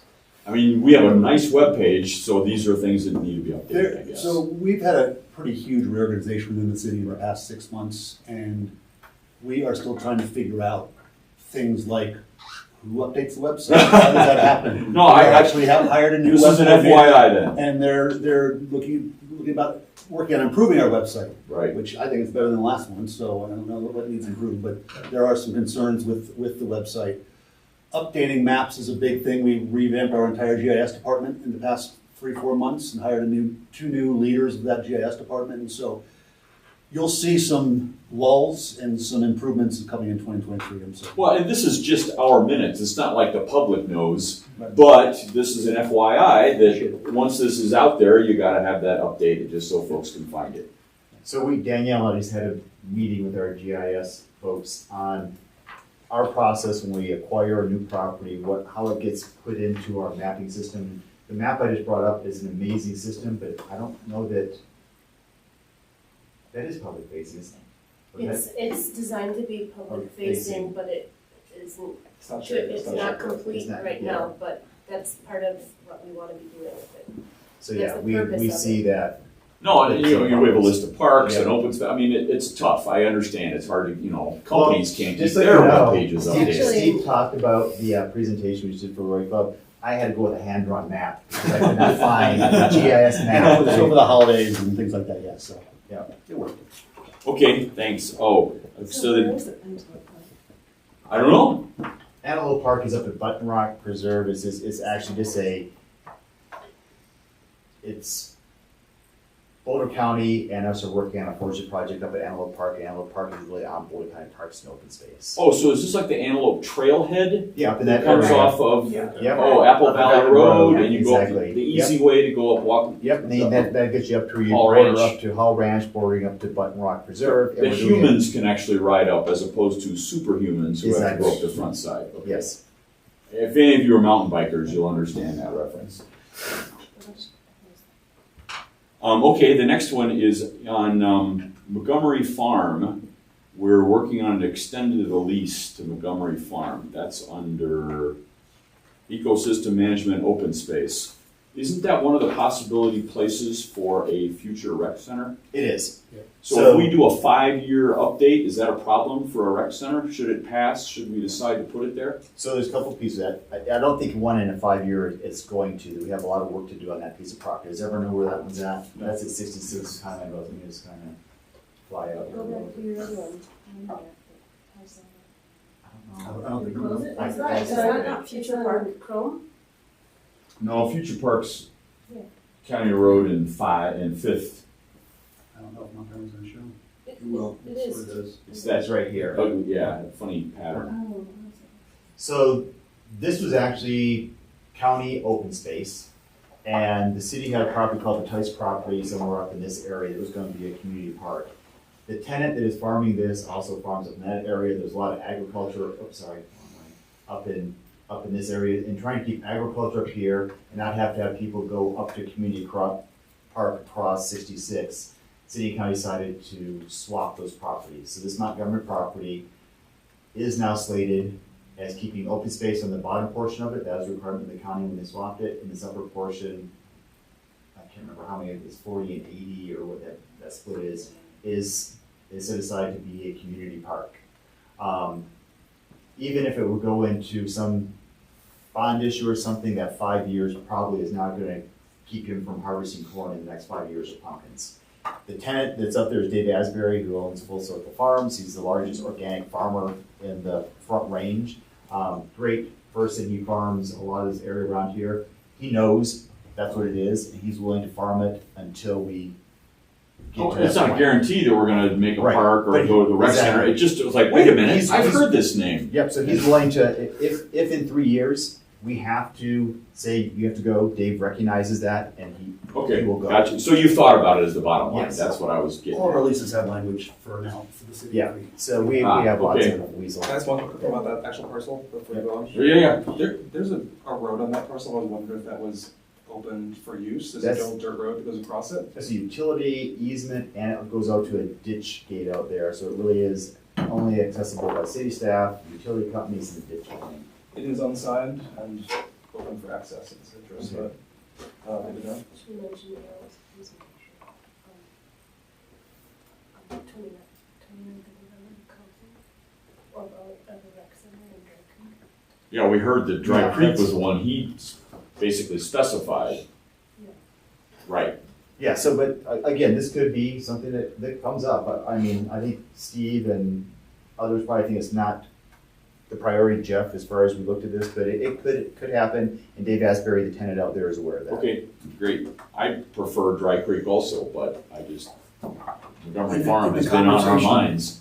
In the conversation, it's my recollection, that fell off the list. That's Okay. what there was kind of Okay. It was a consideration Yeah. for something in this Gotcha. upcoming potential bond. Okay, great. Well, then that solves that I problem. think I we just, called it I wasn't below sure the line, about because that. if all of a sudden Dry Creek just didn't work because of hydrology or something else, this could be the spot. So we kind of have it there as a little, again, that placeholder that we aren't going to forget about it. But we've definitely had that conversation with Dave Asbury. One last one was, how did the rec center open house go on Saturday? It went What- really well. Over 300 people showed up. Very positive feedback, and we're hoping that we'll see more of those folks come back again. So you think these are all potential new visitors? I wouldn't say all of them, but Uh-huh. I would say a good percentage of them. And, you know, we hadn't done an open house in years.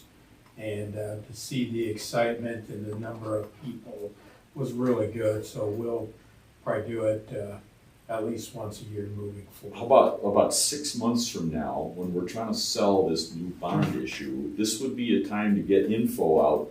You know, we've discussed, how do we approach folks, and this is another way to, you know, anyway, free or Yeah. low cost. As long as, at some point in time, we can't say you gotta vote for something. No, but Yeah. the bunch of us can show up Yes. there and do that, and Yeah. it's an easy hit, I Yeah. guess. Okay. All right, great. Any other items from the packet? Bring it. I had one. There was a note about the St. Vrain Greenway Phase 13 being 60% done with design drawings. Daniel, I think. There was? Yep. It's not done. We're We're hoping- 60%. Yeah, we're not at 60%. Okay. We're working towards 60%. Okay. We're hoping to get that to our grant sponsor, CDOT, by end of March. Okay, was wondering when we might see anything around that, on this, if it's been covered previous months and I wasn't here. Once Let we me meet know, with CDOT and have those conversations and that's approved, that's when we can but you can share more. Okay. And do you mind, Danielle, do you want to start? I was gonna say, just so you know, once a master plan is accepted by the board and we take it to city council, that's the last interaction we have with the board and that project. The master plan for the Sanford Green was approved by the board decades ago. And so it wasn't something that we brought back to the board. You didn't miss anything. Yeah, Put it that way. got it. Danielle's had some challenges, and so she probably wants to do an update at some point as far as the challenges you've encountered and how you're trying to solve those challenges. But as far as, I just wanted to let you know, as Yeah, far I as understand. bringing plans back. Because I assumed the master plan was basically, we should have something here, and now. I had a route and everything. Quite a lot more detailed now in design. So we would just be seeing that when it gets released on the website or something. If you don't bring it back here, when is that going to notify the public, I guess, is the question. And it's done, I suppose, because the public process went along with the original planning. But again, these will get, I mean, Certainly, Yeah. Some of these big, I guess. because there's been yeah. such a gap in time, I'd be happy That's to my point, I contact guess, the is that board like, and. a lot of the new residents like myself are very interested in things that were planned maybe 15 years ago, whatever that was, and there's no information about what that looks like or what is planned unless you can go find the master plan to read about that, so. Mhm. There are a lot of master plans on our website. I'm not sure what is all there. But, Or, yeah, I have found the right one. Yeah. Good. Thank you. Cool. All right. Any last call on packet updates? Yeah, Aaron. snow removal. Yay! I'm seeing the horticulture maintenance and the park and forestry thing, and I just want to say I really liked it on Saturday when there wasn't snow removal between Kanemoto Park and Sandstone Ranch that enabled people to recreate on the snow on the trail. oh, so that worked well. It worked great. Like I fume. I try to get out there for a run before that because it just becomes slick for a while. And then also because I like to see the snow. I like the snow and that's why I'm out.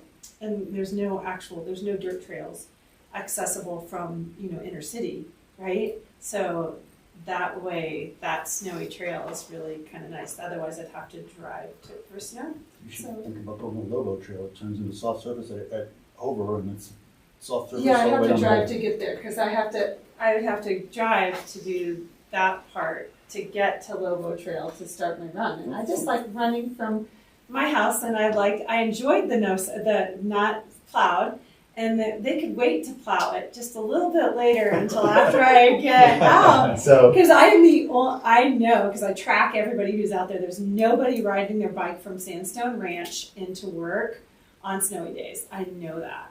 There was one guy last year. So I really like it when it's later. Thank you. You can tell me whatever they want first. so our policy, just so everyone knows, that's probably one of the things that it really is.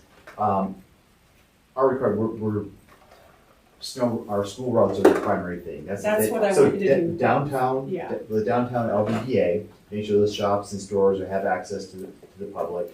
Make sure that's clear and accessible. Then it's going to be our school routes, and then it's going to be our commuter routes after that. And then trying to get to more of those other areas that we try to get to. And when you have constant snow going, sometimes you never even get to those other areas. But that's kind of our priorities. And that's why I'm saying I like it, is because sometimes I notice that the school area isn't done, but the route to Sandstone Ranch is done. And they might do, and the route is all the way done. And then you're like, okay, well the school needed to do first. And then I do notice the park behind Sunset Middle School. Is that Lou Miller? Affolter. That one, that drainage in that road is bad, and there are four schools that kids come that back way through Holly. There are hundreds of kids that don't walk the safe route to school because it's not the way you would go if you were a kid, and it's really those sidewalks could be plowed way wide because none of those kids have snow boots. none of them will, because they're middle schoolers, and middle schoolers don't have snow boots because their feet are growing too fast for even the best of parents to snow boot. Well, I'll tell you, the staff that goes out and does the trails, they're always trying to beat you out there because the minute it makes it so much harder for them to clear snow once it gets tracked down. It gets Right, I do. So Powder, it's easy. Yeah, when their I boys, know. they just made a request to come in and start, even earlier so they can get there ahead of that because it gets turned to ice Oh. and then we get complaints. Oh, I know, because I'm the same way. Yeah. I like get up at 4 to shovel my walk before Yeah. the first dog walker comes out. Well, thank you for letting me know. Yeah. I would just say it's been great to have the Greenway be so well plowed this year especially, because sidewalks throughout the city are so bad for now going on a month from ice, Right. that having the Greenway be totally open has been amazing. Good. It's funny because I just got 2 complaints today from Greenway, St. Clair Greenway not being plowed well enough. They should walk on any shady street in the They're world. both from my wife. They were, when she went on a run today and she had some complaints I had to Yeah. pass on. All right. I think we're up to the last 4 minutes. We have to extend potentially for the last 2 items. Just go fast. Okay. Yes. Items from staff. I don't have anything. All right. Sure. I can hold off too, so. No, do it. We can I was gonna extend. say that the things out there like to throw this group, you can think about that maybe for next meeting is, be it the field trips, I feel like, open space does dominate because it's kind of those coolest properties, but I think now with, a little bit more information on the Clover Basin, there's opportunity to maybe have a meeting or a luncheon or something to meet up there or kick something off, and also the Adam Dairy has some really cool spots on it down along the creek, so I just wanna make sure I put an offer out there to this group that somehow we incorporate some of these new spots we have out there for maybe Field trip. Field trip. Yeah, I never knew the Clover Basin was effectively owned by the city, 99.9%. I thought it was some private corporation or club that owned It it. still is a Yeah. private It is, right, until we get that last 1% gone. We still have that. And there's other strategies around that too. But yes, I actually did have one thing to add, just for the 2 new members, just so you know, I have been here for 25 years here next week. That's couple awesome. weeks. And I'm happy, you guys have only been here for 2, 3, 4 years, and so if you have any questions, you want to get a coffee or whatever and sit down and talk, get a beer even, I'm happy to do that and just talk. So you answer any question you have. Appreciate it. So, He doesn't like coffee. I don't drink coffee, but I do drink beer. All right. Cheers. Okay. Items from the board. Any items from the board? Yeah. I have one. At Pratt Park, there's a porta potty, which is new to me. I've never seen one there before. Is that a park thing? Is that a construction thing? There is a porta potty that wasn't there a month ago, and it's set up. I know there's one. for pickleball. No, there's 4 courts there, but they're all covered with snow. Yeah. I'm just curious, is there, Timber makes assessments and decides where to put porta potties for the winter because the restrooms shut down every year. okay, They may have gotten complaints last year. Oh, great. Or it could be because the pickleball courts are now there, he chose to put one at pickleball. no, there's no pickleball there, it's just tennis. Oh, it's just 4 tennis, yeah, so Right. he has a system in his mind, he's not doing that. Okay, great, that's fine with me. There is one at Willow Willow Farm. Farm. That's what I put one at Willow Farm because of the pickleball. Gotcha, and the LTA is funding to keep the one at Quail. Right. They used to quit after October or November, but now the LTA board said, no, we're just gonna do the whole time or something. So I was just curious, thank you, that's it. Any other items? I have one. At Union Reservoir, there's a section of fence at 50 to 20 feet that is down. I didn't know if there's a request in for that already. Just wanted to bring you an update on it. It's along County Line Road 26, and the fence further down near the dog swim park. Yeah, Of the it's the beach. section of fence that gets wiped out every. Does it get year or wiped so. every year? It's Yeah. a big I car, swear a kids couple coming around times that a corner, year. and they wipe right into it. Happens all the time. I bet I got rangers now. But yeah, I'll Okay. double check. Great. I drove by this morning, didn't notice it, but yeah. It's happens all the a pretty big hole. Yeah. So, but it happens often. That's funny. Yeah. Okay. Cool. Any other last items from the board? Okay. We ready to adjourn. Is anyone? I move we adjourn. All right. Second. Okay. Vote. On in favor? Yeah? Okay, great, we're adjourned. Okay. Great, welcome you to